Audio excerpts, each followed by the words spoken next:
Bom, continuando o assunto da estrutura dos órgãos associados ao trato gastrointestinal, ficou faltando a gente ver algumas estruturas, dentre elas as glândulas sublinguais. Essas glândulas são glândulas tubulacinosas compostas, ou seja, elas possuem também, como as submandibulares, tanto células serosas quanto células mucosas. A diferença é, no caso da glândula sublingual, o tipo de célula e o tipo de secreção que predomina são as células mucosas com a secreção de muco.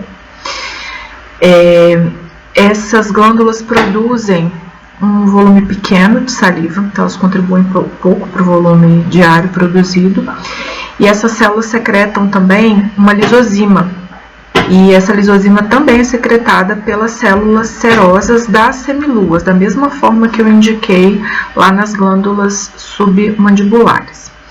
Essas glândulas sublinguais são um pouco diferentes porque essas não têm o ducto terminal, como eu já tinha adiantado em outra parte do material, e elas formam múltiplas aberturas no assoalho da boca e elas usam também o ducto terminal da glândula submandibular para transportar uma parte da saliva produzida por elas para a cavidade oral. Tá? Então a estrutura delas é um pouquinho diferente das demais, mas o restante das estruturas de porção secretora e de ductos é semelhante, só essa parte do ducto terminal que difere. Então, no caso dessas glândulas, como eu disse, o que predomina de porção secretora aqui são túbulos mucosos. E junto com os túbulos mucosos a gente encontra algumas semiluas serosas também, como a gente pode ver nessa figura aqui no detalhe, tá? Então, o componente seroso dessas glândulas é menor. Nessa imagem, a gente ainda consegue ver com um pouco mais de detalhes, né? Um lóbulo desses formado aqui dentro da glândula, né? A presença de septo de tecido conjuntivo, a gente vê que dentro do septo tem um ducto, né? Aparecendo aqui. Desse lado aqui da imagem, mesma coisa, a gente vê bastante tecido conjuntivo aqui em volta, dando sustentação a esses ductos, são ductos maiores, né, ductos interlobulares, já que eles se encontram localizados aqui dentro de uma camada espessa de tecido conjuntivo. E aí a gente vai passar para a estrutura do pâncreas, que é uma glândula um pouquinho diferente, uma glândula que tem uma estrutura um pouco diferente, porque o pâncreas tem uma função exócrina e uma função endócrina. Nessa parte do estudo, que vai interessar para a gente é a porção exócrina do pâncreas, é a porção do pâncreas que inclui ácidos pancreáticos que secretam enzimas digestivas que vão ser transportadas através de um sistema de ductos, que vocês já devem ter estudado em outras aulas da morfologia, e esse sistema de ductos, que vocês podem ver aqui no esquema, né, eles levam essa secreção para a região do duodeno e nessa região essas enzimas vão contribuir para a função digestória. O pâncreas é uma glândula alongada, tem uma cabeça, um colo, um corpo, uma cauda, uma camada fina de tecido conjuntivo revestindo a superfície externa do pâncreas, não é igual nos outros órgãos, tem uma cápsula espessa, é um tecido conjuntivo denso, mas mesmo assim existe essa camada de tecido conjuntivo e ela forma septos que subdividem o parênquima interno do pâncreas, mas os lóbulos formados por essa subdivisão são lóbulos mal definidos, né? Tem um tecido de sustentação, que é o estroma do pâncreas, é um conjuntivo frouxo. Aqui vocês podem ver nessa imagem, né, esses septos dividindo o tecido do pâncreas, né, em lóbulos mal divididos, né, eles são divididos de forma incompleta. A gente vai ver aqui uma artéria grande aparecendo na imagem. Bom, então, como eu disse, o pâncreas é, na verdade, uma glândula mista, porque tem a função exócrina, né, de secreção digestiva, mas secreta hormônios também. E as enzimas digestivas são secretadas pelos ácidos pancreáticos. Então, no pâncreas, a porção secretora é formada por ácidos também. Essa estrutura é bem parecida com o que a gente viu na parótida, tá? Inclusive, as lâminas são bastante parecidas, mas existem algumas características que a gente utiliza para diferenciar uma lâmina de parótida da lâmina de pâncreas. É importante lembrar que na porção endócrina do pâncreas, que são as ilhotas pancreáticas, né, que eram chamadas de ilhotas de Langerhans, as células secretam alguns hormônios, dentre eles insulina e glucagon, que estão associados ao metabolismo de glicose no organismo. A estrutura exócrina do pâncreas é formada por unidades secretoras acinosas compostas. Um detalhe é que essas porções secretoras e o sistema de ductos têm uma diferença em relação ao que a gente viu nas glândulas salivares, porque no pâncreas não existem ductos estriados. E no parênquima do pâncreas a gente visualiza ilhotas pancreáticas também. Então essas características ajudam a gente a diferenciar a parótida do pâncreas na lâmina histológica. Além disso, os ductos intercalares, que são esses ductos mais iniciais, que a gente consegue ver um deles aqui nesse esquema, aqui no canto do slide, eles têm células que penetram no ácino, e essas células são chamadas de células centroacinosas. Elas recebem esse nome porque, na verdade, são células do ducto, mas na lâmina a gente visualiza essas células no meio do ácino, porque elas têm essa estrutura que penetra parcialmente no ácino. Nessa imagem a gente vê uma foto de microscopia de varredura e a gente vê o aspecto do pâncreas formado por essas unidades que são os ácinos pancreáticos, que contém essas células secretoras. Então aqui dentro tem todo um sistema de ductos que leva essa secreção no final, que vai ser despejada lá no duodeno. Aqui uma imagem de lâmina histológica mesmo, A gente vê aqui na imagem alguns ácinos, que eu estou indicando a região de um ácino. A gente vê que essas células têm o citoplasma carregado de grânulos de secreção. Esses grânulos contêm as enzimas que são produzidas por essas células. E a gente vê algumas células diferentes aqui no meio do ácino, que são essas células centroacinosas, Aqui a gente vê 3 delas, o núcleo diferente do núcleo dessa célula secretora aqui do ácino, que é um núcleo que fica deslocado para a base também, porque o citoplasma fica muito carregado de grânulos de secreção.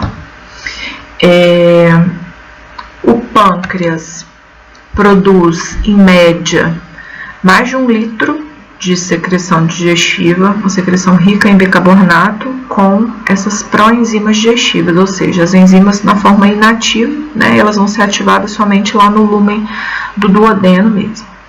As células secretoras têm algumas características de célula com atividade de síntese ativa, células com núcleo mais redondo, cromatina descondensada, tem essa abundância de grânulos, rica em retículo endoplasmático.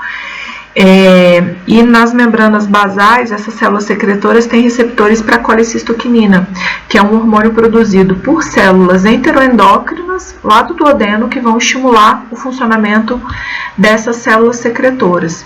Então, o alimento chega lá no duodeno, vindo do estômago, o quimo saindo do estômago chega no duodeno, e dependendo do tipo de composição do quimo, a colecistoquinina vai ser liberada pelas células enteroendócrinas e vai estimular a função do pâncreas, a função exócrina do pâncreas.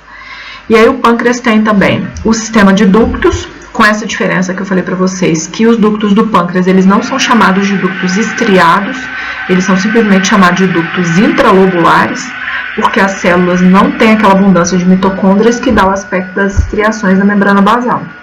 Isso acontece simplesmente porque essas células não são células bombeadoras de íons e elas não alteram o conteúdo iônico da secreção pancreática, como os ductos intralobulares fazem nas glândulas salivares. Então, é uma diferença estrutural e funcional das células das paredes desses ductos intralobulares no pâncreas em relação ao que a gente viu nas glândulas salivares. Mas existem os ductos intercalares conectados com a porção secretora, são os ductos mais iniciais, os menores. Existem os ductos que são chamados de intralobulares, apesar dos intercalares também serem intralobulares, eles também estão localizados dentro do lóbulo, que é aquela estrutura formada pela penetração dos septos de tecido conjuntivo, aqueles pequenos compartimentos dentro do pâncreas. Tem os ductos interlobulares também, que já são ductos maiores, que normalmente o trajeto deles passa dentro do tecido conjuntivo, o ducto pancreático principal, e isso tudo desemboca lá na ampola hepatopancreática. Aqui a gente vê um esquema dessa estrutura secretora, esse arranjo, né, da porção exócrina do pâncreas. Então, a gente vê os ácinos, com as células acinosas representadas aqui de azul. A gente vê algumas células centroacinosas aqui dentro do ácino, né, que são células do ducto intercalar, né, são esses ductos mais iniciais. Esses ductos drenam para ductos um pouco maiores, que são ductos intralobulares, e aí o sistema de ductos continua semelhante ao que a gente viu nas glândulas salivares. Nessa outra imagem aqui, a gente ainda pode ver uma foto que tem uma estrutura de um ácino com o ducto intercalar, bem semelhante ao que a gente vê nesse esquema aqui, ó. O ácino, o ducto intercalar, e a gente vê que vários ductos intercalares desembocam em ductos intralobulares maiores, dentro do lóbulo pancreático.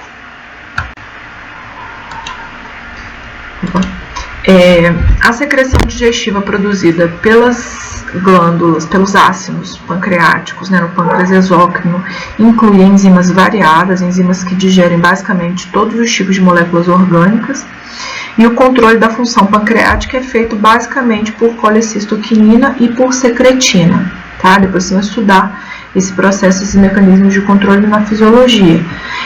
Essas moléculas são produzidas por células enteroendócrinas, né, da mucosa intestinal, no duodeno e no jejum. Existe controle pelo sistema nervoso autônomo parasimpático também, através do nervo vago, e o estímulo parasimpático aumenta a secreção pancreática. Tem uma correlação clínica, que é a pancreatite hemorrágica aguda.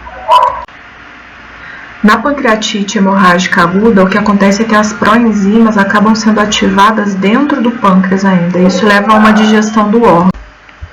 Bom, tivemos uma pequena interrupção aqui. E no caso da pancreatite, os principais fatores são alcoolismo, alguns fatores metabólicos, cálculos biliares, trauma, infecção, algumas drogas, alguns medicamentos que podem causar essa ativação precoce das enzimas ainda dentro do pâncreas, né? Tem enzimas que digerem, como eu disse, todas as moléculas, todos os tipos, né, de moléculas orgânicas, né? Digere carboidrato, digere proteína, digere ácidos nucleicos, lipídios. Então, isso causa realmente uma lesão séria no pâncreas. A gente pode ver aqui na imagem macroscópica esses focos hemorrágicos que se formam dentro do órgão. Uma outra correlação clínica relevante é o carcinoma pancreático ductal, que é um tipo de câncer de origem epitelial, é o tipo de neoplasia mais comum do pâncreas, é responsável por um percentual alto de mortes por malignidades do trato gastrointestinal. É um tipo de carcinoma agressivo, tá? Normalmente se desenvolve a partir das células epiteliais dos ductos pancreáticos, e a ressecção cirúrgica resolve a minoria dos casos sem recorrência, tá? Em geral, é um tipo de câncer bastante agressivo.